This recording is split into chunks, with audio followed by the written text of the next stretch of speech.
Good afternoon, and thanks for tuning in. I'm Paige Harkless. Today on the Oregon News Update, we'll take a look at new reports from the bombing in Manchester at the Manchester Ariana Grande concert, a rare land auction in Oregon, and an honor roll student suspension that's going viral on social media. All this coming up now.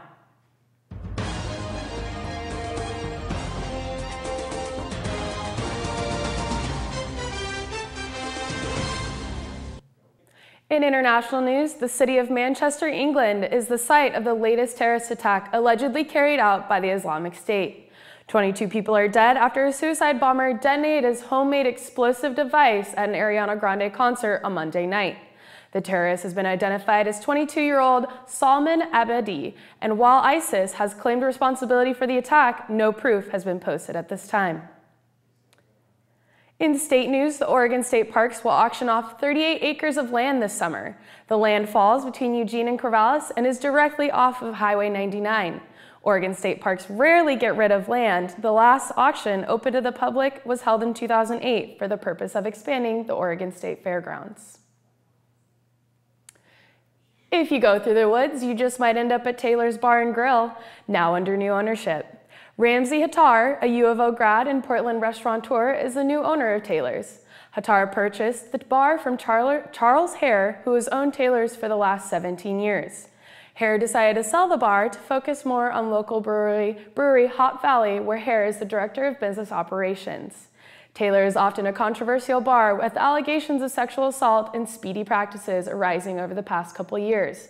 Hattar claims changing this image is a priority, saying, "We want our student body to be safe and have fun at Taylor's." Coming up after the break, hear about a 4.4 student that won't be walking at her graduation due to a dress code violation, and long-distance runner Edward Cheserek's college career-ending injury. Stay tuned. I'll never forget the day our landlord called and said, "Read your lease. No pets allowed." My owner tells him my dog ate the lease, but that didn't work. And now I'm stuck in a shelter. But this pit bull is ready for a new crib. I'm loving, loyal, and play well with others. So don't be intimidated by all my muscles, because the biggest one I have is my heart. That's right, I said it.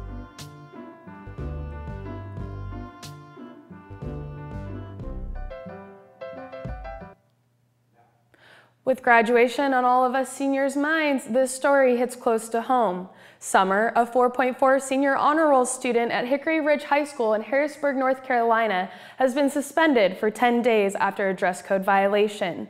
The story made national news after a tweet featuring a newscast by ABC Charlotte began trending. She will not be allowed to walk in her graduation ceremony, and her multiple scholarships may be jeopardized. Michelle Klein, Hickory Ridge's principal, approached the girl earlier in the day, telling her that the top was in violation of the school's no off-the-shoulders top policy.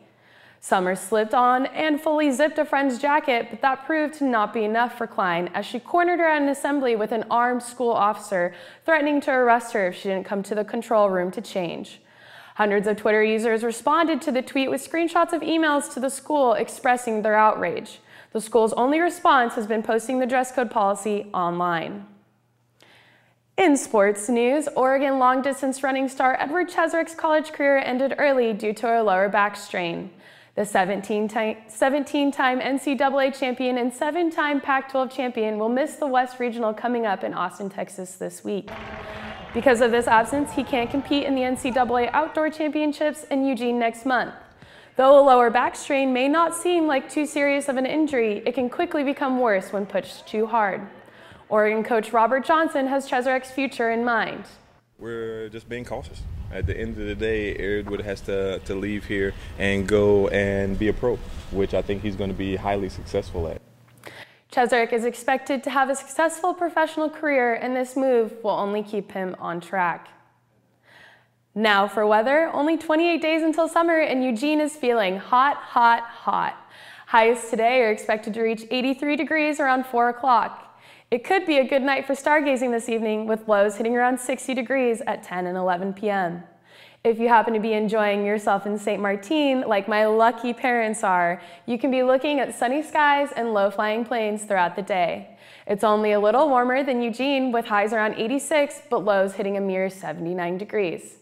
If you're watching this, Mom and Dad, I'm only a little mad you didn't bring me along. Thanks for tuning into this segment of Oregon News. I'm Paige Harkless. Have a great day, Eugene.